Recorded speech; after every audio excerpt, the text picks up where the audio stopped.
ಶುಭೋದಯ. ಎಲ್ಲರಿಗೂ ಕನ್ನಡ ತರಗತಿಗೆ ಸ್ವಾಗತ. ನಿಮ್ಗೆ ಈ ವರ್ಷ ದ್ವಿತೀಯ ಪಿಯುಸಿನಲ್ಲಿ 3ನೇ ಪದ್ಯ ಕುಮಾರವ್ಯಾಸ ಬರೆದಿರುವಂತಹ ಒಂದು ಪದ್ಯವನ್ನು ನಿಮ್ಮ ಪಠ್ಯವಾಗಿಟ್ಟಿದ್ದಾರೆ. ಆ ಪದ್ಯದ ಹೆಸರೇ ಇನ್ನು ಹುಟ್ಟದೆ ಇರಲಿ ನಾರಿಯ ಎನ್ನವಳು ಎಂಬುವಂತಹ ಒಂದು ಪದ್ಯ. ಇನ್ನು ಹುಟ್ಟದೆ ಇರಲಿ ನಾರಿಯ ಎನ್ನವಳು ಅಂತ ಪದ್ಯದ ಹೆಸರು. ಕುಮಾರವ್ಯಾಸ ಬರೆದಿರುವಂತಹ ಪದ್ಯ. ಕುಮಾರವ್ಯಾಸ ಅಂತ ಕನ್ನಡ ಸಾಹಿತ್ಯದಲ್ಲಿ ಕಂಡುಬರ್ತಾರೆ. 13-14ನೇ ಶತಮಾನದಲ್ಲಿ ಕಂಡು ಬರುವಂತಹ ಒಬ್ಬ ಪ್ರಮುಖ ಕವಿ ಕುಮಾರವ್ಯಾಸ. ಅವರ ಹೆಸರು ಗದುಗಿನ ನಾರಾಯಣಪ್ಪ ಅಂತ. ಆದ್ರೆ ವ್ಯಾಸರನ್ನ ನಮ್ಮ ಕನ್ನಡ ಸಾಹಿತ್ಯದಲ್ಲಿ ಮಹಾಭಾರತ ಮತ್ತು ರಾಮಾಯಣವನ್ನ 2 ಪೂಜನೀಯ ಗ್ರಂಥಗಳು ಅಂತ ಕರೀತಾರೆ. ಅದೇ ರೀತಿ ಆ ಮಹಾಭಾರತ ಕಥೆಯನ್ನ ವೇದವ್ಯಾಸರು ಬರೀತಾರೆ, ರಾಮಾಯಣದ ಕಥೆಯನ್ನ ವಾಲ್ಮೀಕಿ ಬರೀತಾರೆ. ಆ ವೇದವ್ಯಾಸರು ಬರೆದಂತ ರಾಮಾಯಣವನ್ನ ಅನುಸರಿಸಿ ಕುಮಾರವ್ಯಾಸರು ಒಂದು ಕೃತಿಯನ್ನ ಬರೀತಾ ಹೋಗ್ತಾರೆ. ಅದೇ ಆ ಕೃತಿಯ ಹೆಸರೇ ಕರ್ನಾಟ ಭಾರತ ಕಥಾಮಂಜರಿ. ಆ ಮಹಾಭಾರತವನ್ನ ತಾನು ಬರೆಯೋದ್ರಿಂದ ನಾನು ವ್ಯಾಸರ ಮಗ ಕುಮಾರ ವ್ಯಾಸ, ಅವರು ವೇದವ್ಯಾಸರು, ನಾನು ಕುಮಾರವ್ಯಾಸ ಅಂತ ಅಂದ್ಕೊಂಡಿದ್ದಾರೆ. ಅವರ ನಿಜ ನಾಮ ಏನು ಅಂತಂದ್ರೆ ಗದುಗಿನ ನಾರಾಯಣಪ್ಪ ಅನ್ನೋದು ಕುಮಾರವ್ಯಾಸರ ನಿಜವಾದಂತ ಹೆಸರು. ಅವರು ಬರೆದಿರುವಂತಹ ಕೃತಿಯೇ ಕರ್ನಾಟ ಭಾರತ ಕಥಾಮಂಜರಿ ಅಂತ. ಇಡೀ ಮಹಾಭಾರತದ ಕಥೆಯನ್ನ ಕಟ್ಟಿಕೊಡುವಂತ ಕೆಲಸವನ್ನ ಈ ಕೃತಿ ಮಾಡುತ್ತೆ. ಮೊದಲ 10 ಪರ್ವಗಳನ್ನ, ಒಟ್ಟು ಮಹಾಭಾರತದಲ್ಲಿ 18 ಪರ್ವಗಳು ಬರುತ್ತೆ, ಅದರಲ್ಲಿ ಮೊದಲ 10 ಪರ್ವಗಳನ್ನ ಕುಮಾರವ್ಯಾಸರು ಬರೀತಾರೆ. ನಂತರ ಆ ಕವಿ ಅಥವಾ ತಿಳ್ಕೊಂಡ್ರು ಅಂತ ಒಂದು ಮಾತಿದೆ. ನಂತರದ 8 ಪರ್ವಗಳನ್ನ ತಿಮ್ಮಣ್ಣ ಕವಿಯನ್ನು ಆ ಕೃತಿಯನ್ನ ಬರೆದು 18 ಪರ್ವಗಳ ಸೇರಿಸಿ ಒಟ್ಟು ಕೃತಿಯನ್ನಾಗಿ ಪ್ರಕಟವನ್ನ ಮಾಡ್ತಾ ಹೋಗ್ತಾರೆ. ಒಟ್ಟು ಕುಮಾರವ್ಯಾಸ ಬರೆದಿರುವಂತಹ ಕೃತಿ ಹೆಸರು ಕರ್ನಾಟ ಭಾರತ ಕಥಾಮಂಜರಿ ಅಂತ 10 ಪರ್ವಗಳನ್ನ ಒಳಗೊಂಡಂತಹ ಒಂದು ಕೃತಿ. ಉಳಿದ 8 ಪರ್ವಗಳನ್ನ ತಿಮ್ಮಣ್ಣ ಕವಿಯವರು ಬರೆದು ಆ ಕೃತಿಯನ್ನ ಪೂರ್ಣಗೊಳಿಸಿದ್ದಾರೆ. ಸರಿನಾ? ಇಂತಹ ಕುಮಾರವ್ಯಾಸರು ಬರೆದಿರುವಂತಹ ಈ ಕರ್ನಾಟಕ ಭಾರತ ಕಥಾಮಂಜರಿ ಎಂಬ ಕೃತಿಯಿಂದ ಆಯ್ದುಕೊಳ್ಳಲಾದಂತಹ ಒಂದು ಸಂದರ್ಭವನ್ನ ನಿಮ್ಗೆ ಪದ್ಯವಾಗಿ ಇಟ್ಟಿದ್ದಾರೆ. ಅದೇ ಇನ್ನು ಹುಟ್ಟದೆ ಇರಲಿ ನಾರಿಯ ಎನ್ನವಳು ಎಂಬುವಂತ ಪದ್ಯ. ಆ ಪದ್ಯದಕ್ಕಿಂತ ಹೋಗೋಕ್ಕಿಂತ ಮುಂಚೆ ಪದ್ಯದ ಹಿನ್ನೆಲೆಯನ್ನು ತಿಳ್ಕೋಬೇಕು. ಯಾಕೆ ಪದ್ಯದ ಹಿನ್ನೆಲೆಯನ್ನು ತಿಳ್ಕೋಬೇಕು? ನಾವು ಪದ್ಯ ಸುಮ್ನೆ ನಿಮ್ಮ ಮೊದಲೇ ಪದ್ಯವನ್ನ ಹೇಳ್ತಾ ಹೋದ್ರೆ, ಮೊದಲೇ ಪದ್ಯವನ್ನ ಅವ್ರ ಸಂತ ಏನೋ ಅವ್ರ ಆನಂದ ದುಃಖ ಏನೋ ಹೇಳ್ತಾ ಹೋದ್ರೆ ಪದ್ಯದ ಹಿನ್ನೆಲೆ ಗೊತ್ತಿಲ್ಲ ಅಂತಂದ್ರೆ ಆ ಪದ್ಯ ನಿಮ್ಗೆ ಅರ್ಥ ಆಗುದಿಲ್ಲ. ಅದಕ್ಕೆ ಮೊದಲು ಆ ಪದ್ಯದ ಹಿನ್ನೆಲೆಯನ್ನ ತಿಳಿಸುವಂತಹ ಪ್ರಯತ್ನವನ್ನ ನಾನು ಮಾಡ್ತೀನಿ. ನಿಮ್ಗೆಲ್ಲ ಗೊತ್ತು, ಕೌರವರಿಗೂ ಮತ್ತು ಪಾಂಡವರಿಗೂ ಏನಾಗುತ್ತೆ, ಜೂಜಾಟ ಆಗುತ್ತೆ. ಅದರಲ್ಲಿ ಪಾಂಡವರು ಸೋಲ್ತಾ ಹೋಗ್ತಾರೆ. ತಮ್ಮಂದನ್ನ ಪಂದ್ಯಕ್ಕಿಟ್ಟು ಆ ಪಂದ್ಯವನ್ನ ಆಡ್ತಾನೆ ಧರ್ಮರಾಯ. ತಮ್ಮಂದನ್ನು ಸೋಲ್ತಾನೆ.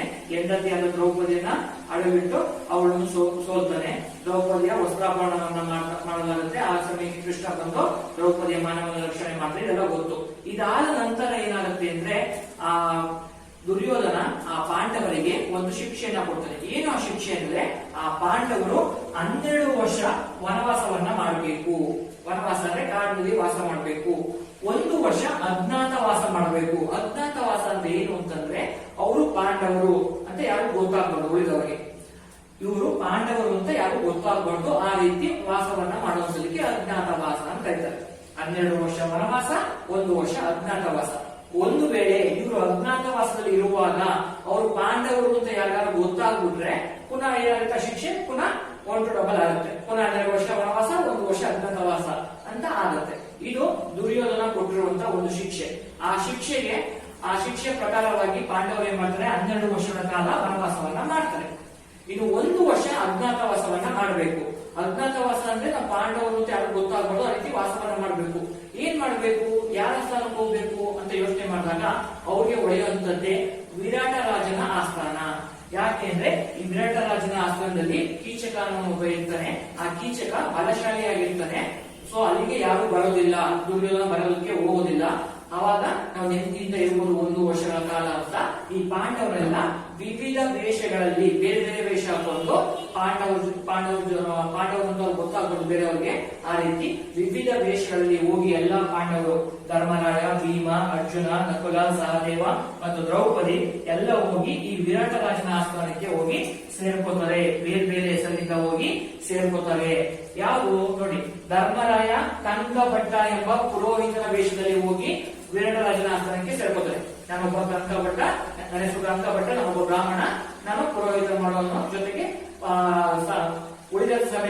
ರಾಜನೊಂದಿಗೆ ಪಗಡೆಯ ಕಾಲನ್ನ ಆಡ್ತೀನಿ ಅಂತ ಹೇಳ್ಬಿಟ್ಟು ಇವ್ರು ಹೋಗಿ ಸೇರ್ಕೋತಾರೆ ಧರ್ಮರಾಯ ಮೊದಲಿಗೆ. ಭೀಮ ಏನ್ ಮಾಡ್ತಾನೆ, ವಲಲ ಎಂಬ ಅಡುಗೆ ಭಟ್ಟ ಆಗಿ ಅಡುಗೆ ಭಟ್ಟದ ವೇಷದಲ್ಲಿ ಹೋಗಿ ವಿರಾಟ ರಾಜನ ಆಸ್ಥಾನಕ್ಕೆ ಸೇರ್ಕೋತಾನೆ. ಅರ್ಜುನ ಏನ್ ಮಾಡ್ತಾನೆ, ಬೃಹನ್ನಳಿಯಾಗಿ, ಗಂಡು ಅಲ್ಲ ಹೆಣ್ಣು ಅಲ್ಲ, ಆ ಮಧ್ಯೆ ಇರುವಂತಹ ಶಿಖಂಡಿ ಅಂತ ಏನ್ಬಿಡ್ತಾರೋ ಆ ಶಿಖಂಡಿಯ ವೇಷದಲ್ಲಿ ಬೃಹನ್ನಳಿಯಾಗಿ ವಿರಾಟರಾಜನ ಮಗಳಾದಂತಹ ಉತ್ತರೆಗೆ ನೃತ್ಯವನ್ನ ಕಲಿಸುವ ನೃತ್ಯ ಶಿಕ್ಷಕನಾಗಿ ಹೋಗಿ ಕೆಲಸಕ್ಕೆ ಸೇರ್ಕೋತಾನೆ. ನಕುಲ ಏನ್ ಮಾಡ್ತಾನೆ, ಅಶ್ವಪಾಲಕನಾಗಿ ಹೋಗ್ತಾನೆ. ಅಶ್ವಪಾಲಕ ಅಂತಂದ್ರೆ ಅಶ್ವ ಅಂದ್ರೆ ಏನು, ಕುದುರೆಯನ್ನ ಕಾಯೋನಾಗಿ ನಕುಲ ಹೋಗ್ತಾನೆ. ಸಹದೇವ ಗೋಪಾಲಕ ಅಂದ್ರೆ ಗೋವುಗಳನ್ನ ಹಸುಗಳನ್ನ ಕಾಯುವಂತನಾಗಿ ಅವನು ಹೋಗಿ ಸೇರ್ಕೋತಾನೆ. ಸೊ ಬೇರೆ ಬೇರೆ ಹೆಸರಿಂದ ಹೋಗಿಯವರೆಲ್ಲ ಸೇರ್ಕೋತಾರೆ ವಿರಾಟರಾಜನ ಆಸ್ಥಾನಕ್ಕೆ. ಅವ್ರ ಪಾಂಡವರು ಯಾರು ಗೊತ್ತಾಗದೇ ಇರೋ ರೀತಿ ಅಜ್ಞಾತವಾಸದಲ್ಲಿ. ಅದೇ ಪ್ರಕಾರವಾಗಿ ಈ ದ್ರೌಪದಿಯು ಸಹ ಸೈರಂಧ್ರಿ ಎಂಬ ಹೆಸರಿನಲ್ಲಿ ಹೋಗಿ ಈ ಸುದೇಶ್ನೆಯ ಹತ್ರ ಕೆಲಸಕ್ಕೆ ಸೇರ್ಕೋತಾರೆ. ಈ ಸುದೇಶ್ನೆ ಯಾರು ಅಂತಂದ್ರೆ ವಿರಾಟರಾಜನ ಹೆಂಡತಿ ಸುದೇಶ್ನೆ. ಅವರಿಬ್ಬರಿಗೆ ಇಬ್ರು ಮಕ್ಕಳಿರ್ತಾರೆ. ಉತ್ತರ ಕುಮಾರ ಅಂತ ಒಬ್ಬ, ಉತ್ತರೇನವರು ಮಗಳು. ಈ ಉತ್ತರಿಗೆ ನೃತ್ಯವನ್ನ ಕಲಿಸುವುದಕ್ಕೆ ಅರ್ಜುನ ಏನ್ ಮಾಡ್ತಾನೆ, ಶಿಕ್ಷಕನಾಗಿ ಹೋಗ್ತಾನೆ ಬೃಹನ್ನಳಿ ಎಂಬ ಹೆಸರಿನಲ್ಲಿ. ಸರಿನಾ? ಹಾಗೇನೆ ಈ ವಿರಾಟರಾಜನ ಹೆಂಡತಿಯಾದಂತಹ ಸುದೇಶ್ನೆ ಇರ್ತಲ್ಲ, ಆ ಸುದೇಶ್ನೆಯ ಕೆಲಸದವರಾಗಿ ದ್ರೌಪದಿ ಹೋಗ್ತಾರೆ. ಸೈಲೇಂದ್ರಿ ಎಂಬ ಹೆಸರಿನಲ್ಲಿ ಹೋಗಿ ಸೇರ್ಕೊಂಡಿರ್ತಾರೆ. ಹೀಗೆ ಪಾಂಡವರು ಬೇರೆ ಬೇರೆ ಹೆಸರಿನಲ್ಲಿ, ಪಾಂಡವರು ಯಾರು ಗೊತ್ತಾಗಬಾರ್ದು ಅನ್ನೋ ಹೆಸರಿನಲ್ಲಿ ಬೇರೆ ಬೇರೆ ಹೆಸರಿನಿಂದ ಹೋಗಿ ಎಲ್ಲ ಆ ವಿರಾಟರಾಜನ ಆಸ್ಥಾನಕ್ಕೆ ಸೇರ್ಕೋತಾರೆ. ಇದು ಅಜ್ಞಾತವಾಸದಲ್ಲಿ ಪಾಂಡವರು ವಿರಾಟರಾಜನ ಆಸ್ಥಾನಕ್ಕೆ ಸೇರಿಕೊಂಡಂತ ಬಗೆ. ಇದಾದ್ಮೇಲೆ ಏನಾಗುತ್ತೆ ಅಂತಂದ್ರೆ, ಈ ಸುದೇಶ್ನೆಗೆ ಒಬ್ಬ ತಮ್ಮ ಇರ್ತಾನೆ. ವಿರಾಟರಾಜನ ಹೆಂಡತಿ ಸುದೇಶ್ನೆಯ ತಮ್ಮ ಕೀಚಕ. ಅಂದ್ರೆ ವಿರಾಟರಾಜನಿಗೆ ಏನಾಗಬೇಕು, ಬಾಮೈದ ಆಗ್ಬೇಕು. ಆಯ್ತಾ? ಸುದೇಶ್ನೆಗೆ ತಮ್ಮ ಆಗ್ಬೇಕು. ಈ ಕೀಚಕ ಏನ್ ಮಾಡ್ತಾನೆ, ಒಂದು ಸಾರಿ ತನ್ನ ಅಕ್ಕನಾದ ಸುದೇಶ್ನೆಯನ್ನ ನೋಡೋಕೆ ಅವ್ರ ಅರಮನೆಗೆ ಬರ್ತಾನೆ. ಬಂದಾಗ ಸುದೇಶ್ನೆಯ ಜೊತೆಗಿದ್ದಂತಹ ಈ ಸೈರಂಧ್ರಿಯನ್ನ ಅಂದ್ರೆ ದ್ರೌಪದಿಯನ್ನ ನೋಡ್ತಾನೆ. ತುಂಬಾ ಸುಂದರವಾಗಿರ್ತಾರೆ ದ್ರೌಪದಿ, ನೋಡೋದಕ್ಕೆ ಅಪರೂಪದ ಸುಂದರಿಯಾಗಿರ್ತಾರೆ. ಆ ಸುಂದರಿಯನ್ನ ನೋಡಿ ಅವನ್ಗೇನಾಗುತ್ತೆ, ಕೀಚಕನ್ಗೆ ಆ ದ್ರೌಪದಿ ಮೇಲೆ ಆಸೆ ಆಗುತ್ತೆ. ಆಸೆ ಆದಾಗ ಅವನು ಹೋಗಿ ಹೇಳ್ತಾನೆ, ನನಗೆ ನಿನ್ನ ಮೇಲೆ ಆಸೆ ಆಗ್ತಿದೆ, ನೀನು ನನ್ನ ಮದುವೆ ಆಗು ಅಂತ. ಅವಳು ದ್ರೌಪದಿ ಹೇಳ್ತಾರೆ, ಇಲ್ಲ, ನನಗೆ 5 ಗಂಡಂದ್ರು ಇದ್ದಾರೆ. ನಾನು ಗಂಧರ್ವ ಲೋಕದಿಂದ ಬಂದವರು. ನನ್ನ ಗಂಧರ್ವರು, ಗಂಡಂದ್ರು 5 ಜನ ಗಂಧರ್ವರು. ಯಾವುದೋ ಒಂದು ಶಾಪ ವಿಮೋಚನೆಗೋಸ್ಕರ ಇಲ್ಲಿ ಬಂದಿದ್ದೀವಿ. ನನ್ನ ಮೇಲೆ ಕಣ್ಣು ಹಾಕ್ಬೇಡ, ನಿನ್ ಮೇಲೆ ಕಣ್ಣು ಹಾಕಿದ್ರೆ ನೀನು ಖಂಡಿತವಾಗ್ಲೂ ನೀನು ಉಳಿಯೋದಿಲ್ಲ ಅಂತ ಎಚ್ಚರಿಕೆಯನ್ನ ಕೊಡುವಂತ ಕೆಲಸವನ್ನ ಆ ಸೈರಂಧ್ರಿಯ ದ್ರೌಪದಿ ಮಾಡ್ತಾಳೆ. ಆದ್ರೆ ಆ ಸೈರಂಧ್ರಿಯ ಯಾವ ಮಾತನ್ನು ಕೇಳೋದಕ್ಕೆ ತಯಾರಿಲ್ಲದಂತಹ ಕೀಚಕ ಏನ್ ಮಾಡ್ತಾನೆ, ಆ ಸೈರಂಧ್ರಿ ಮೇಲೆ ಮತ್ತೊಮ್ಮೆ ಅವಳನ್ನ ಆಕ್ರಮಿಸಿಕೊಳ್ಬೇಕು, ಅವಳನ್ನ ಜೊತೆ ಮಾಡ್ಕೋಬೇಕು ಅಂತ ಪ್ರಯತ್ನವನ್ನ ಪಡ್ತಾನೆ ಇರ್ತಾನೆ. ಒಂದು ದಿನ ಆ ಪ್ರಯತ್ನದ ಫಲವಾಗಿ ಏನ್ ಮಾಡ್ತಾನೆ ಅಂದ್ರೆ, ಅವಳನ್ನ ಅಟ್ಟಿಸ್ಕೊಂಡು ಹೋಗ್ಬೇಕಾದ್ರೆ ಏನಾಗುತ್ತೆ ಅಂದ್ರೆ, ಅವಳನ್ನ ಇಟ್ಕೊಂಡು ಹೋದಾಗ ಅವಳು ಬೆಳ್ತಾಳೆ. ಬೆಳೆದಂತಹ ದ್ರೌಪದಿಗೆ ಒದ್ದು ಇವನು ಹೊರಡೋಗ್ತಾನೆ. ಯಾರು? ಕೀಚಕ. ಅವಳು ಹೋಗಿ ರಾಜ ಸಭೆಯಲ್ಲಿ, ಅಲ್ಲಿ ವಿರಾಟರಾಜ ಇರ್ತಾರೆ, ಇವರೆಲ್ಲ ಪಾಂಡವರೆಲ್ಲ ಬೇರೆ ಬೇರೆ ವಿಷಯದಲ್ಲಿ ಆ ರಾಜನ ಆಸ್ಥಾನದಲ್ಲಿ ಇರ್ತಾರೆ. ಅವರೆಲ್ಲರ ಮುಂದೆನೆ ಏನ್ ಮಾಡ್ತಾನೆ ಇವನು ಕೀಚಕ, ನನ್ನ ಕೈಗೆ ಸಿಗ್ಲಿಲ್ವಲ್ಲ ಅಂದ್ಬಿಟ್ಟು ಕೋಪದಿಂದ ಎಲ್ಲರ ಮುಂದೆನೂ ಅವಳ ಕಾಲಿಗೆ ಓದಿತಾನೆ. ಅವಳಿಗೆ ಅವಮಾನ ಜೊಟ್ಟನೆ ಹೇಳ್ತಾನೆ, ಅವಳಿಗೆ ಅವಮಾನವನ್ನ ಮಾಡ್ತಾನೆ.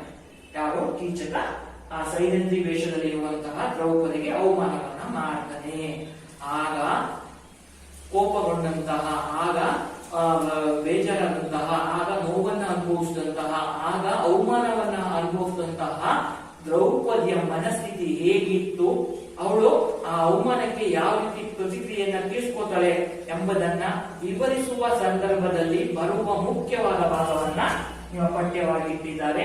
ಅದೇ ಆ ಪದ್ಯದ ಹೆಸರೇ ಇನ್ನು ಹುಟ್ಟದೆ ಇರಲಿ ನಾರಿಯಲ್ ಎನ್ನುವಳು. ಅಂದ್ರೆ ನನ್ನ ತರ ಇನ್ನು ಯಾವುದು ನಾರಿದ್ರೆ ಹೆಣ್ಣು, ನಂತರ ಹೆಣ್ಮಕ್ಳು ಇನ್ನೊಂದ್ಸಲಿ ಯಾರು ಈ ಭೂಮಿ ಮೇಲೆ ಹುಟ್ಟಬಾರದು ಅಂತ ದುಃಖವನ್ನ ಪಡ್ತಾರೆ. ಯಾರು? ದ್ರೌಪದಿ.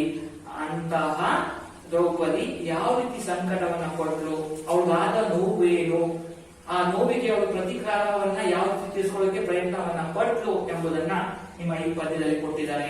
ಮೊದಲಿಗೆ ಕವಿ ಪರಿಚಯವನ್ನ ನೋಡೋದಾದ್ರೆ, ನಾನು ನಿಮ್ಗೆ ಮೊದಲೇ ಹೇಳುವ ಹಾಗೆ ಕುಮಾರವ್ಯಾಸರು ಹೆಸರು ಗದುಗಿನ ನಾರಾಯಣಪ್ಪ. ಆ ಗದುಗಿನ ನಾರಾಯಣಪ್ಪ ಅಂತ ಅವರು ನೋಡಿ, ಯುಗ ಪರ್ವತಕ ಕವಿ ಎನಿಸಿದ ಕುಮಾರವ್ಯಾಸ ಭಾಗವತ ಭಕ್ತ ಕವಿಯೂ ಹೌದು. ಈತನ ಕಾಲ ಕ್ರಿಸ್ತ ಶಕ 1400. ಗದುಗಿನ ಹತ್ತಿರದ ಕೋಳಿವಾಡ ಇವರು ಹುಟ್ಟಿದಂತ ಊರು. ಗದುಗಿನ ಹತ್ತಿರ ಇರುವಂತ ಕೋಳಿವಾಡ ಕುಮಾರವ್ಯಾಸರು ಇರುವಂತ ಊರು. ಭಾಗವತ ಕವಿ ಅಂತ ಕವಿಗಳನ್ನ ಕರೀತಾ ಹೋಗ್ತಾರೆ. ಕಾಲ ಬಂದು ಕ್ರಿಸ್ತ ಶಕ 1400.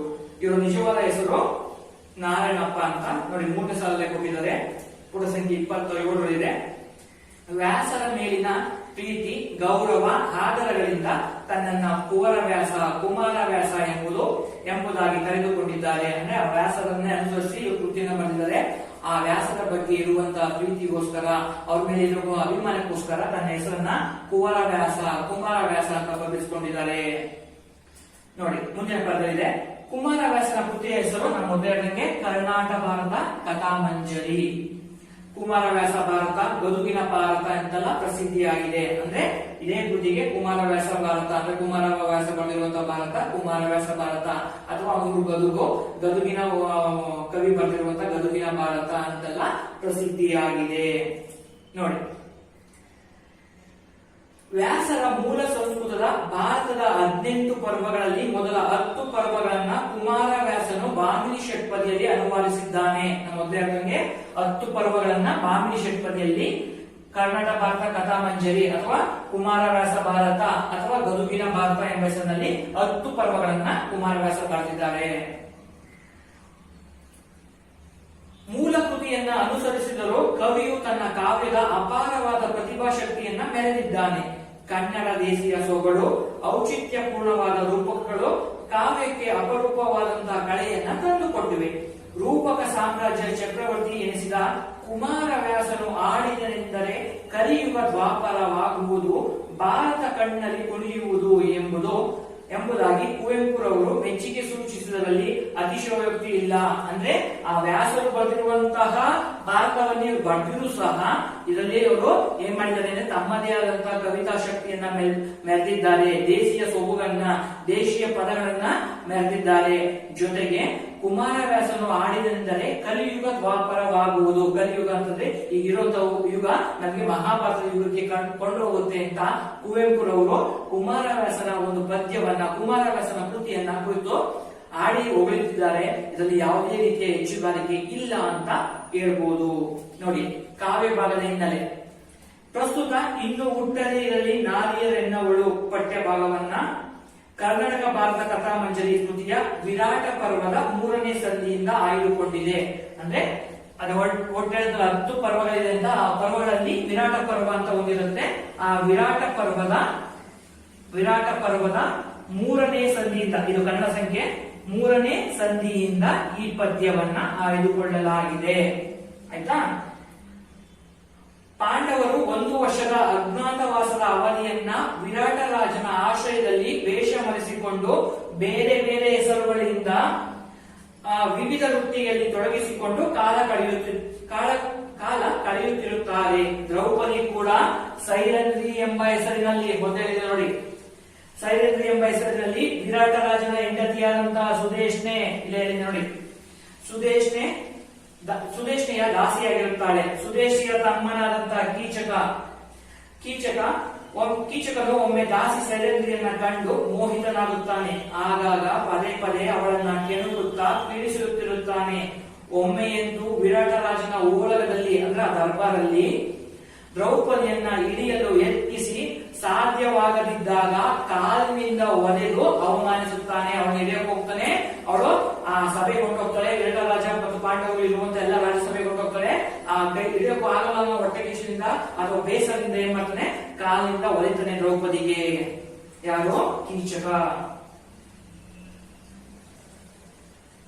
ಹೀಗೆ ಕೀಚಕನ ನಿರಂತರವಾದ ಉಪಟಳದಿಂದ ನೊಂದು ದುಃಖಿತೆಯಾದ ದ್ರೌಪದಿಯು ಆತನನ್ನ ಕೊಲ್ಲುವಂತೆ ಭೀಮನಲ್ಲಿಗೆ ಬೇಡಿಕೊಳ್ಳಲು ಬರುವ ಪ್ರಸಂಗದೊಂದಿಗೆ ಪ್ರಸ್ತುತ ಪಠ್ಯಭಾಗ ಆರಂಭವಾಗುತ್ತದೆ. ಅಂದ್ರೆ ತನಗೆ ಈ ರೀತಿ ಅವಮಾನವನ್ನ ಮಾಡಲ್ಲ ಯಾರೋ ಕೀಚಕ, ಅವನಿಗೆ ಬುದ್ಧಿಯನ್ನ ಕಲಿಸಬೇಕು, ನನ್ನ ನೋವನ್ನ ಯಾರ ಹತ್ರ ಹೇಳ್ಕೊಳ್ಳಿ ಅಂತ ಒಂದು ಫಸ್ಟ್ ಮೊದಲಿಗೆ ಯೋಚನೆ ಮಾಡ್ತಾರೆ. ನಂತರ ಭೀಮನ ಹೆಸರಿಕೊಂಡು ಭೀಮನ ಜೊತೆಗೆ ಹೋಗಿ ಭೀಮನಿಗೆ ಹೇಳ್ತಾಳೆ, ನನಗೆ ತೊಂದರೆ ಕೊಡ್ತಿರುವಂತ ಈ ಕೀಚಕನನ್ನ ಕೊಲ್ಲು ನೀನು ಅಂತ ಹೇಳ್ತಾಳೆ. ಅದರೊಂದಿಗೆ ಈ ಪದ್ಯ ಆರಂಭ ಆಗುತ್ತೆ. ಕೀಚಕನಿಂದಾದ ಅವಮಾನವನ್ನ ದ್ರೌಪದಿ ಭೀಮನಲ್ಲಿ ಹೇಳಿಕೊಳ್ಳುವುದು, ಆತನ ಪ್ರತ್ಯುತ್ತರ.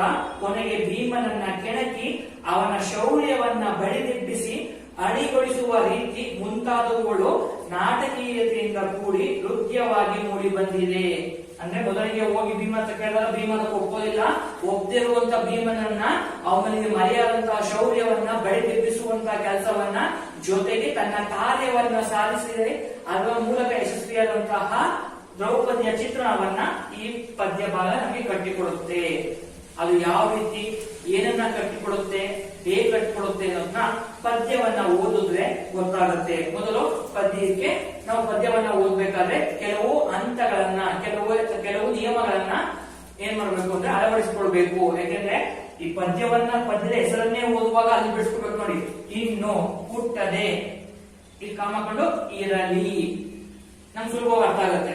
ಇನ್ನು ಹುಟ್ಟದೆ ಇರಲಿ, ನಾರಿಯರ್ ಎನ್ನವಳು, ನನ್ನ ರೀತಿ ಇನ್ಮೇಲೆ ಯಾವುದೇ ಹೆಣ್ಮಕ್ಳು ಈ ಭೂಮಿ ಮೇಲೆ ಹುಟ್ಟಬಾರದು ಅಂತ ದ್ರೌಪದಿ ಹೇಳ್ತಾಳೆ.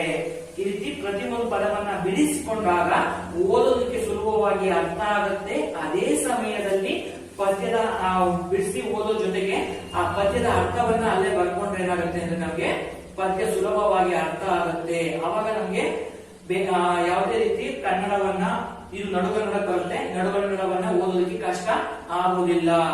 ಪದ್ಯವನ್ನ ಆರಂಭ ಮಾಡಿದಾಗ ಆ ಪದಗಳನ್ನ ಬಿಡಿಸಿ ಬರೀತೀನಿ.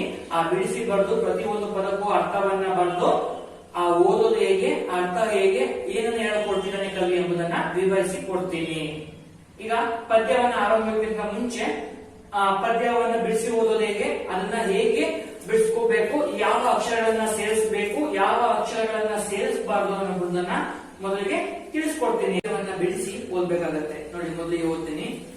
ಆರಿಗೆ ಉಸುರುವೆನ್, ಆರ ಸಾರುವೆನ್, ಆರಿಗೆ ಒರಲುವೆನ್, ಆರಿಗೆ ಅರ್ಹುವೆನ್, ಆರ ಬೇಡುವೆನ್ ಅಕಟ, ಹೆಂಗಸ್ಸು ಜನ್ಮವನ್ನು ಸುಡಲಿ, ಘೋರ ಪಾತಕಿ ಎನ್ನವಳು ಮುನ್ನಾರು ನವೆಗರುಂಟು, ಮರಣವು ಬಾರದೆಂದು ವರಳಿದಳು ಬಸುರನು ಒಯ್ದು ಶಶಿವದನೆ. ಆ ರೀತಿ ಬಿಡಿಸನ್ನು ಓದ್ಬೇಕು. ನೋಡಿ, ಬಿಡಿಸಿ ಬರ್ದೇನಿ. ಆರಿಗೂ ಅಂತಿದೆಲ್ಲ ಅದನ್ನ ನಾವು ಓದ್ಕೋಬೇಕು. ಆರಿಗೆ ಉಸುರುವೆನ್ ಬರ್ಕೋಬೇಕು. ಆರಿಗೆ ಉಸುರುವೆನ್, ಆರಿಗೆ ಉಸುರುವೆನ್, ಆ ದೀರ್ಘ, ಆರ ಸಾರುವೆನ್, ಆರಿಗೆ ಒರಳುವೆನ್, ಆರಿಗೆ ಅರಹುವೆನ್, ಆರ ಬೇಡುವೆನ್ ಅಕಟ, ಹೆಂಗಸ್ಸು ಜನ್ಮವನ್ನು ಸುಡಲಿ, ಘೋರ ಪಾತಕಿ ಎನ್ನವಳು ಏನ್ಬೇಕು, ಎನ್ನವಳು ಮುನ್ನಾರು ನವೆದರುಂಟು, ಮರಣವು ಬಾರದೆಂದು ಒರಳಿದಳು ಬಸುರನು ಒಯ್ದು ಶಶಿವದನೆ. ಈ ರೀತಿ ಬಿಡಿಸ್ಕೊಂಡ್ರೆ ನಿಮ್ಗೆ ಓದೋದಕ್ಕೆ ಸುಲಭವಾಗುತ್ತೆ, ಪದ್ಯನು ಸಹ ಅರ್ಥ ಆಗುತ್ತೆ. ನೋಡಿ, ಆರಿಗೆ ಉಸಿರುವೆನ್, ಆರ ಸಾರುವೆನ್, ಆರಿಗೆ ಒರಳುವೆನ್, ಆರಿಗೆ ಅರಹುವೆನ್, ಆರ ಬೇಡುವೆನ್ ಅಕಟ, ಹೆಂಗಸ್ಸು ಜನ್ಮವನ್ನು ಸುಡಲಿ, ಘೋರ ಪಾತಕಿ ಎನ್ನವಳು ಮುನ್ನಾರು ನವೆದರುಂಟು, ಮರಣವು ಬಾರದೆಂದು ಒರಳಿದಳು ಬಸುರನು ಒಯ್ದು ಶಶಿವದನೆ. ನೋಡಿ, ಎಷ್ಟು ಸುಲಭವಾಗಿದೆ ಬಿಡಿಸೋದಕ್ಕೆ. ಬಿಡಿಸ್ಕೊಂಡ್ರೆ ಖಂಡಿತವಾಗ್ಲೂ ನೀವು ಸಹ ಆ ಪದ್ಯವನ್ನ ಬಿಡಿಸಿ ಓದ್ಬೋದು, ನೋಡ್ಕೊಂಡ್ರೂ ಸಹ ಓದ್ಬೋದು. ಆರಿಗೆ ಉಸುರುವೆನ್, ಆರಿಗೆ ಸಾರುವೆನ್, ಆರ ಬೇಡುವೆನ್ ಅಕಟ, ಹೆಂಗಸ್ಸು ಜನ್ಮವನ್ನು ಸುಡಲಿ, ಘೋರ ಪಾತಕಿ ಎನ್ನವಳು ಮುನ್ನಾರು ನವೆದರುಂಟು, ಮರಣವು ಬಾರದೆಂದು ಒರಳಿದಳು ಬಸುರನು ಒಯ್ದು ಶಶಿವದನೆ. ಇದೇನು ಗಟ್ ಮಾಡ್ಬೇಕು ಅಂತ ಕಂಠಪಾಠ ಮಾಡ್ಬೇಕಂತ ಅಗತ್ಯ ಇಲ್ಲ. ಆ ಪದ್ಯವನ್ನ ಬಿಡಿಸಿ ಓದ್ಕೊಂಡ್ರೆ, ಅರ್ಥವನ್ನ ಬರ್ಕೊಂಡ್ರೆ ಖಂಡಿತವಾಗ್ಲೂ ತುಂಬಾ ಸುಲಭವಾಗಿರುತ್ತೆ. ನೋಡಿ, ಅದಕ್ಕೆ ಬಿಡಿಸ್ಬಂದಿನಿ. ಆರಿಗೆ ಉಸುರುವೆನ್, ಹೂ ಬರ್ಕೋಬೇಕು. ಆರ ಸಾರುವೆನ್, ಆರಿಗೆ ಒರಳುವೆನ್, ಆರಿಗೆ ಅರಹುವೆನ್, ಆರ ಬೇಡುವೆನ್ ಅಕಟ, ಹೆಂಗಸ್ಸು ಜನ್ಮವನ್ನು ಸುಡಲಿ, ಘೋರ ಪಾತಕಿ ಎನ್ನವಳು ಮುನ್ನಾರು ನವೆದರುಂಟು, ಮರಣವು ಬಾರದೆಂದು ಒರಳಿದಳು ಬಸುರನು ಒಯ್ದು ಶಶಿವದನೆ. ಈ ರೀತಿ ಬಿಡಿಸ್ಕೊಂಡ್ರೆ ಖಂಡಿತವಾಗ್ಲೂ ಪದ್ಯ ತುಂಬಾ ಸುಲಭವಾಗಿ ಅರ್ಥ ಆಗುತ್ತೆ. ಈಗ ಅರ್ಥ ಬರ್ಕೊಳ್ಳಿ. ಉಸುರುವೆನ್ ಅಂದ್ರೆ ಉಸುರು ಅಂದ್ರೆ ಏಳು, ಏಳುವಂತದ್ದು. ಉಸುರು ಅಂದ್ರೆ ಏಳು. ನೀವು ಎದ್ದೇಳ್ತೀವಲ್ಲ ಅದಲ್ಲ, ಉತ್ತರ ಏಳು ಅಂತ ಹೇಳ್ತೀವಲ್ಲ ನಾವು, ಅದು ಏಳು. ಸಾರುವೆನ್, ಸಾರು ಅಂತಂದ್ರೆ ನೀವು ಮಾಡ್ತಿರಲ್ಲ ಸಾರು, ಆ ಸಾರಲ್ಲ, ಅಡಿಗೆ ಮನೆ ಸಾರು ಮಾಡ್ತಿರಲ್ಲ ಅದಲ್ಲ. ಇಲ್ಲಿ ಸಾರು ಅಂದ್ರೆ ಅರ್ಥ ಸಮೀಪಿಸು ಅಥವಾ ಹತ್ತಿರ ಅಂತ ಅರ್ಥ. ಸಮೀಪಿಸು.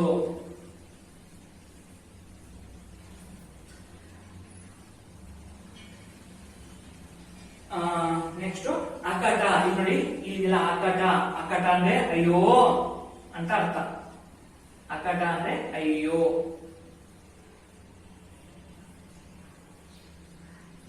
ನವೆದರುಂಟು. ನವೆ ಅಂತಂದ್ರೆ ಗ್ರಾಮ್ಯ ಭಾಷೆಯಲ್ಲಿ ನವೆ ಅಂತಂದ್ರೆ ಕೆರೆತ ಅಂತ ಅರ್ಥ ಆಗುತ್ತೆ. ಇಲ್ಲಿ ನವೆದರುಂಟು ಅಂತಂದ್ರೆ ನರಳುವಂತದ್ದು. ನರಳು. ನವೆ ಅಂದ್ರೆ ನರಳು. ಸರಿನಾ? ಒಯ್ದು. ಇಲ್ಲಿದೆಯಲ್ಲ, ಈ ಒಯ್ದು ಅಂದ್ರೆ ಅರ್ಥ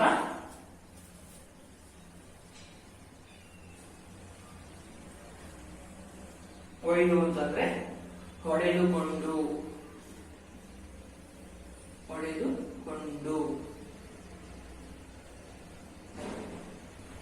ಹೊಡೆದುಕೊಂಡು. ಶಶಿವದನೆ. ವದನ ಅಂದ್ರೆ ಮುಖ, ಶಶಿವದನೆ. ಶಶಿ ಅಂದ್ರೆ ಚಂದ್ರ. ಚಂದ್ರನಂತೆ ಮುಖವನ್ನ ಉಳ್ಳವಳು ಯಾರು? ದ್ರೌಪದಿ ಅಂತ ಅರ್ಥ. ಈ ರೀತಿ ಅರ್ಥವನ್ನ ಮಾಡ್ಕೋಬೇಕಾಗತ್ತೆ. ನೋಡಿ, ಈಗ ವಿವರಣೆಯನ್ನ ಕೊಡ್ತೀನಿ. ಆರಿಗೆ ಉಸುರುವೆನ್. ನಾನು ಯಾರ ಹತ್ರ ಹೇಳ್ದಲ್ಲ, ಕೀಚಕ ಅವಮಾನ ಮಾಡ್ತಾರೆ, ಅವಮಾನ ಮಾಡಿರ್ತಾನೆ ಒದ್ದು ಅವಳಿಗೆ ರಾಜ್ಯಸಭೆಯಲ್ಲಿ. ಆಗ ಅವಮಾನ ಹೊಂದಂತಹ ದ್ರೌಪದಿ ದುಃಖವನ್ನ ವ್ಯಕ್ತಪಡಿಸ್ತಾ ಇದ್ದಾಳೆ. ಆ ದುಃಖವನ್ನ ವ್ಯಕ್ತಪಡಿಸುತ್ತಿರುವಂತ ದ್ರೌಪದಿ ಆ ದುಃಖವನ್ನ, ನನ್ನ ದುಃಖವನ್ನ, ನನಗಾಗಿರುವಂತ ಅವಮಾನವನ್ನ ಯಾರು ಶಮನ ಮಾಡ್ತಾರೆ ಅಂತ ಅವಳೇ ಪ್ರಶ್ನೆ ಮಾಡ್ಕೊಂಡಿದ್ದಾಳೆ. ಆರಿಗೆ ಉಸುರುವೆನ್. ನಾನು ಯಾರ ಹತ್ರ ಹೋಗಿ ನನ್ನ ಕಷ್ಟವನ್ನ ಹೇಳ್ಕೊಳ್ಳಿ. ಆರಸಾರುವೆನ್. ಯಾರ ಹತ್ರ ಹೋಗಿ ನಾನು ನನಗಾಗಿರೋ ಕಷ್ಟವನ್ನ ಬಾಯಿ ಬಿಟ್ಟು ಜೋರಾಗಿ ಕೂಗ್ಕೊಂಡು ಹೇಳಿ. ಆರಿಗೆ ಹೊರಲುವೆನ್. ಹೊರಲು ಅಂತಂದ್ರೆ ಕೂಗಿಕೊಂಡು ಹೇಳುವಂತ, ಕೂಗಿ ಹೇಳುವಂತದ್ದು ಅಂತ. ಯಾರಿಗೆ ನಾನು ಕೂಗ್ಕೊಂಡು ಹೇಳಿ, ನನಗೆ ಈ ರೀತಿ ಅವಮಾನ ಆಗಿದೆ ಅಂತ ಯಾರಿಗೆ ನಾನು ಕೂಗ್ಕೊಂಡು ಹೇಳಿ. ಆರಿಗೆ ಅರಹುವೆನ್. ಯಾರ ಹತ್ರ ಹೋಗಿ ನನ್ನ ಕಷ್ಟವನ್ನ ಹೇಳ್ಕೊಳ್ಳಿ. ಆರ ಬೇಡುವೆನ್. ನಾನು ಯಾರ ಹತ್ರ ಹೋಗಿ ನಾನು ಬೇಡ್ಕೊಳ್ಳಿ. ಅಯ್ಯೋ ನನ್ ಕಷ್ಟ ಆಗಿದೆ, ನನಗೆ ಈ ರೀತಿ ಅವಮಾನ ಆಗಿದೆ ಅಂತ ನಾನು ಯಾರ ಹತ್ರ ಬೇಡ್ಕೊಳ್ಳಿ. ಅಕಟ. ಅಯ್ಯೋ ಹೆಂಗಸು ಜನ್ಮವನ್ನು ಸುಳ್ಳಿ. ನನ್ನ ರೀತಿ ಹೆಂಗಸು ಜನ್ಮನೇ ಯಾರಿಗೂ ಬೇಡ, ಹೆಂಗಸಾಗಿ ಯಾರು ಹುಟ್ಟೋದೇ ಬೇಡ. ಈ ಹೆಂಗಸ ಜನ್ಮ ಅನ್ನೋದೇ ಬೆಂಕಿ ಹಾಕ್ಲಿ. ಅಂದ್ರೆ ಈ ತರ ಹೆಣ್ಣು, ಈ ತರ ಹೆಣ್ಣು ಮಕ್ಕಳು, ಈ ತರ ಹೆಂಗಸು ಹುಟ್ಟೋದೇ ಬೇಡ. ಘೋರ ಪಾತಕಿ ಎನ್ನವಳು. ನನ್ನ ರೀತಿ ಘೋರ ಅಂದ್ರೆ ಅತ್ಯಂತ ಪಾತಕಿದೆ, ಪಾಪವನ್ನ ಮಾಡಿದಳು. ನನ್ನ ರೀತಿ ಪಾಪವನ್ನ ಮಾಡಿದವಳು ಇನ್ಯಾರು ಇಲ್ಲ ಅನ್ಸುತ್ತೆ. ಮುನ್ನಾರು ನವೆದರುಂಟು. ನನ್ನ ರೀತಿ ನರಳಿರೋಳು, ನನ್ನ ರೀತಿ ದುಃಖವನ್ನ ಪಟ್ಟರೋಳು, ನನ್ನ ರೀತಿ ನೋವನ್ನ ಪಟ್ಟರೋಳು. ನವೆದರುಂಟು ಅಂದ್ರೆ ನರಳು ಅಂತ. ನನ್ನ ರೀತಿ ನೋವನ್ನ ಪಟ್ಟೋಳು, ನನ್ನ ರೀತಿ ಕಷ್ಟವನ್ನ ಪಟ್ಟೋಳು ಮುನ್ನಾರು, ಇದುವರೆಗೂ ಯಾರು ಇಲ್ಲ ಅಂತ ಅನ್ಸುತ್ತೆ. ಮರಣವು ಬಾರದೆಂದು. ನನಗೆ ಸಾವಿರ ಬರಬಾರ್ದು ಅನ್ಕೊಳ್ತೀನಿ, ಆ ಸಾವು ಸಹ ನನಗೆ ಬರ್ತಾ ಇಲ್ವಲ್ಲ ಅಂತ ಹೊರಳಿದಳು. ಬಸುರನ್ನು ಒಯ್ದು ಆ ಹೊಟ್ಟೆನ ಹೊಡ್ಕೊಂಡು ಅಳ್ತಾ ಇದ್ದಾಳೆ. ಯಾರು? ಶಶಿವದನೆ. ಶಶಿವದನೆ ಅಂದ್ರೆ ಶಶಿ ಅಂದ್ರೆ ಚಂದ್ರ, ವದನೆ ಅಂದ್ರೆ ಮುಖ. ಚಂದ್ರನ ರೀತಿ ಮುಖವನ್ನ ಉಳ್ಳವಳಾದಂತಹ ದ್ರೌಪದಿ ಕಷ್ಟವನ್ನ ಹೇಳ್ಕೊಂಡು ಅಳ್ತಾ ಇದ್ದಾಳೆ. ಅಂದ್ರೆ ನನ್ನ ಕಷ್ಟವನ್ನ ಯಾರಿಗೆ ಹೇಳ್ಕೊಳ್ಳಿ, ನನ್ನ ಕಷ್ಟವನ್ನ ಯಾರಿಗೆ ಕೂಗಿ ಹೇಳಿ, ನನ್ನ ಕಷ್ಟವನ್ನ ಯಾರ ಹತ್ರ ಹೇಳ್ಕೊಳ್ಳಿ, ನನ್ನ ಯಾರನ್ನ ಹೋಗಿ ಬಿಡ್ಕೊಳ್ಳಿ. ಅಯ್ಯೋ ನನ್ನ ಈ ತರ ಹೆಂಗಸು ಜನ್ಮನೇ ಬೇಡ, ನನ್ಗೆ ಈ ತರ ಹೆಂಗಸು ಜನ್ಮನೇ ಬೇಡ. ನನ್ನ ರೀತಿ ಪಾಪವನ್ನ ಮಾಡಿದವಳು ಯಾರು ಈ ಭೂಮಿ ಮೇಲೆ ಇಲ್ವೇ ಇಲ್ಲ, ನನ್ನ ರೀತಿ ನಳಿರೋಳು ಈ ಭೂಮಿ ಮೇಲೆ ಯಾರು ಇಲ್ವೇ ಇಲ್ಲ.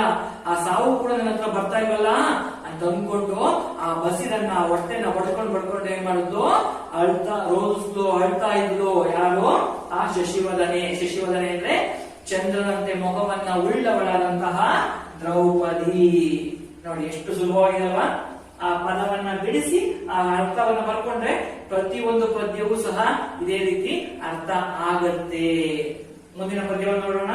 ನೋಡಿ, ಈಗ ಹಂಗೆ ಹೇಳ್ತೀನಿ ಬಾಯಲ್ಲೇ, ನೀವೇ ಅಲ್ಲಿ ಬಿಡಿಸ್ಕೋಬೇಕಾಗತ್ತೆ. ಯಮಸುತಂಗೆ ಯಮಸುತಂಗೆ ಅರಹುವೆನೆ. ಆ ಬರ್ಕೋಬೇಕು, ಆ ಸ್ವರ ಮತ್ತೆ. ಯಮಸುತಂಗೆ ಅರಹುವೆನೆ ಧರ್ಮ ಕ್ಷಮೆಯ ಗರ ಒಳೆದಿಹುದು. ಪಾತನು ಮಮತೆ ಉಳ್ಳವನ್ ಎಂಬೆನೆ. ಎಲೆ ಬರ್ತಲ್ಲ, ಎ ಬರ್ಕೋಬೇಕು. ಪಾರ್ಥನು ಮಮತೆ ಉಳ್ಳವನ್ ಎಂಬೆನೆ ತಮ್ಮಣ್ಣನ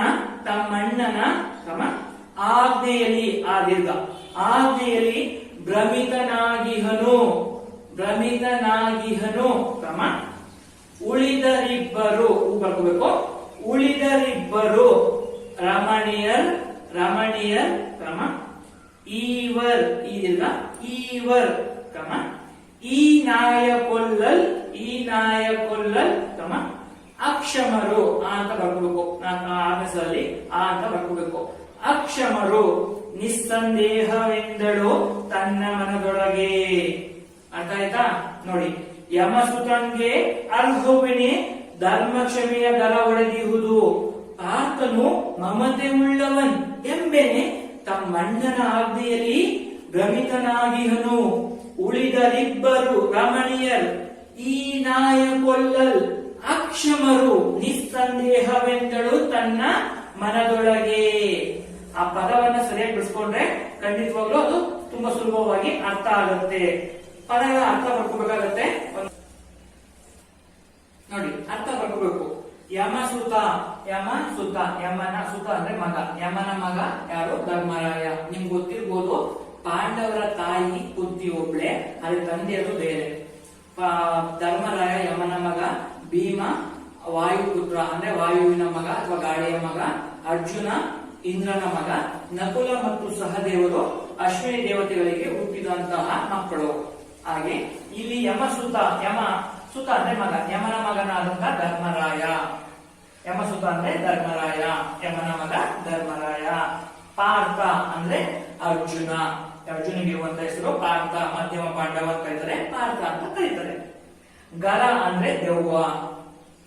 ಭ್ರಮಿತ ಅಂದ್ರೆ ಭ್ರಮೆಗೆ ಸಿಲುಕಿದ. ರಮಣ ಅಂದ್ರೆ ಪತ್ನಿ. ಅಕ್ಷಮರು ಅಂದ್ರೆ ಅಸಮರ್ಥರು ಅಂತ ಪದದ ಅರ್ಥ. ಈಗ ನೋಡಿ, ಯಮಸುತನ್ಗೆ ಅರ್ಹುವಿನಿ ಧರ್ಮ ಕ್ಷಮೆಯ ಕರೆ ಒಡೆದಿಹುದು. ನಾನು ಹೋಗಿ ನನ್ಗಾಗಿರುವ ಅವಮಾನವನ್ನ, ನನ್ಗಾಗಿರೋ ದುಃಖವನ್ನ ಆ ಯಮನ ಮಗನಾದ ಧರ್ಮರಾಯ ಹತ್ರ ಹೋಗಿ ಹೇಳ್ಕೊಳ್ಳ? ಇಲ್ಲ, ಆಗಲ್ಲ, ಸಾಧ್ಯ ಇಲ್ಲ. ಯಾಕೆ? ಅವನು ಯಾವಾಗ್ಲೂ ಏನ್ ಮಾಡ್ತಾನೆ? ಧರ್ಮ ಇರ್ಬೇಕು, ಕ್ಷಮೆ ಇರ್ಬೇಕು ಅಂತ ಆ ಧರ್ಮ ಕ್ಷಮೆ ಬಗ್ಗೆ ಹೇಳ್ತಾ ಇರ್ತಾನೆ. ಅವನಿಗೆ ಧರ್ಮ ಮತ್ತು ಕ್ಷಮೆ ಎಂಬುವಂತಹ ದೆವ್ವ ಎದ್ದಿದೆ. ಯಾರಿಗೆ? ಧರ್ಮರಾಯನ್ಗೆ. ಅದರಿಂದ ಅವನಿಗೆ ಹೇಳೋದಕ್ಕೆ ಆಗೋದಿಲ್ಲ. ಯಮಸುತನ್ಗೆ ಅರ್ಹುವಿನಿ ಧರ್ಮ ಕ್ಷಮೆಯ ದರ ಒಡೆದಿರುವುದು. ಹೋಗಿ ಧರ್ಮರಾಯ ಯಮನ ಮಗನಾದ ಧರ್ಮರಾಯನ್ಗೆ ಹೋಗಿ ನನ್ನ ಕಷ್ಟವನ್ನ, ನನ್ಗಾಗಿರುವ ಅವಮಾನವನ್ನ ಹೇಳ್ಕೊಳ್ಳೋಣ ಅಂತಂದ್ರೆ ಅವನಿಗೆ ಏನಾಗಿದೆ? ಅವನಿಗೆ ಧರ್ಮ ಅನ್ನುವಂತ ದರ ಹೊಡೆದಿದೆ. ಅವನು ನನಗೆ ಸಹಾಯವನ್ನ ಮಾಡಲಾರ. ಪಾರ್ಥನು ಮಮತೆ ಉಳ್ಳವನೆಂಬೆನೆ. ಸರಿ, ಉಳ್ಳವನಾರು ಪಾರ್ಥ. ಆ ಪಾರ್ಥ ಅಂದ್ರೆ ಅರ್ಜುನ ನನ್ನ ಮೇಲೆ ಮಮತೆ ಪ್ರೀತಿನ ಉಳ್ಳವನು, ಅಂದ್ರೆ ನನ್ನ ಮೇಲೆ ಪ್ರೀತಿ ಅವನಿಗಿದೆ. ಆದ್ರೆ ತಮ್ಮಣ್ಣನ ಆಜ್ಞೆಯಲ್ಲಿ ಭ್ರಮಿತನಾಗಿಹನು. ಅವರ ಅಣ್ಣನಾದಂತಹ ಧರ್ಮರಾಯನ ಪ್ರೀತಿಯಲ್ಲಿ ಏನಾಗಿದ್ದಾನೆ? ಭ್ರಮಿತನಾಗಿದ್ದಾನೆ, ಭ್ರಮಿಸಿಕೊಂಡಿದ್ದಾನೆ. ಅಣ್ಣ ಹೇಳ್ದಂಗೆ, ಅಣ್ಣ ಏನ್ ಹೇಳ್ತಾರೋ ಅದ್ ಮಾಡ್ತೀನಿ ಆ ರೀತಿ. ಅಣ್ಣ ಹೇಳ್ದಂಗೆ ಮಾತ್ರ ನಡೆಯೋದು ಹೋಗ್ತಾನೆ. ಧರ್ಮ ಹೆಂಗ್ ಹೇಳೋಕ್ಕಾಗಲ್ಲ. ಅವನು ಯಾವಾಗಲೂ ಧರ್ಮ ಅಂತ ಹೇಳ್ತಾ ಹೋಗ್ತಾನೆ. ಪಾರ್ಥ ನನ್ನ ಪ್ರೀತಿಯನ್ನು ಉಳ್ಳವನು ಯಾರು? ಅರ್ಜುನ. ಆದ್ರೆ ಅವನು ಸಹ ನಮಗೆ ಸಹಾಯವನ್ನ ಮಾಡಲ್ಲ. ಯಾಕೆಂದ್ರೆ ಅವನು ಅವ್ರ ಅಣ್ಣನ ಆಜ್ಞೆಯಲ್ಲಿ, ಅವ್ರ ಅಣ್ಣ ಏನ್ ಹೇಳ್ತಾನೋ ಅದ್ ಮಾತ್ರ ಪಾಲಿಸುವಂತವನಾಗಿರ್ತಾನೆ. ಯಾರು? ಅರ್ಜುನ. ಭ್ರಮಿತನಾಗಿಹನು, ಆ ರೀತಿ ಭ್ರಮೆಗೆ ಸಿಕ್ಕೊಂಡಿದ್ದಾನೆ.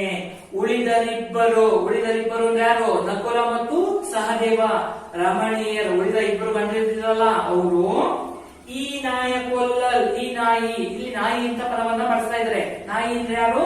ಕೀಚಕ ಅಂತ ಅವಳು ಹೇಳ್ಕೊಡ್ತಾ ಇರೋದು. ಮನ್ಸಲ್ಲಿ ಹೇಳ್ತಲ್ಲ, ಬಾಯಿ ಬಿಟ್ಟು ಹೇಳ್ತಲ್ಲ, ಮನ್ಸಲ್ಲಿ ಹೇಳ್ಕೊಡ್ತಾ ಇರೋದು ದ್ರೌಪದಿ.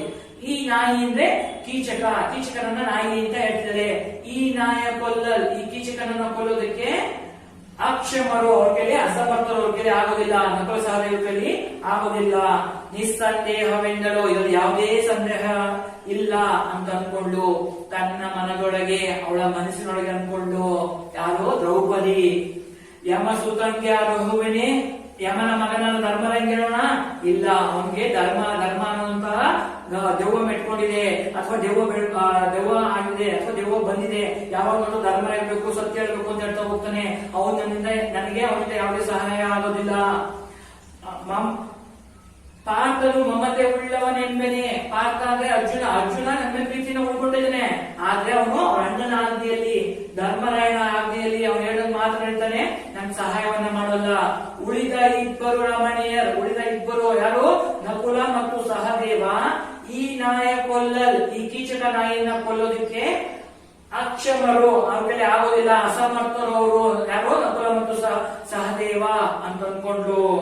ನಿಸ್ಸಂದೇಹವೆಂದಳು, ಇದ್ರಲ್ಲಿ ಯಾವುದೇ ಸಂದೇಹ ಬೇಡ ಅಂತ ಅನ್ಕೊಂಡು ತನ್ನ ಮನದೊಳಗೆ, ಅವಳ ಮನಸ್ಸಿನೊಳಗೆ ಆ ರೀತಿ ಅನ್ಕೊಂಡು, ಯಾರು, ದ್ರೌಪದಿ.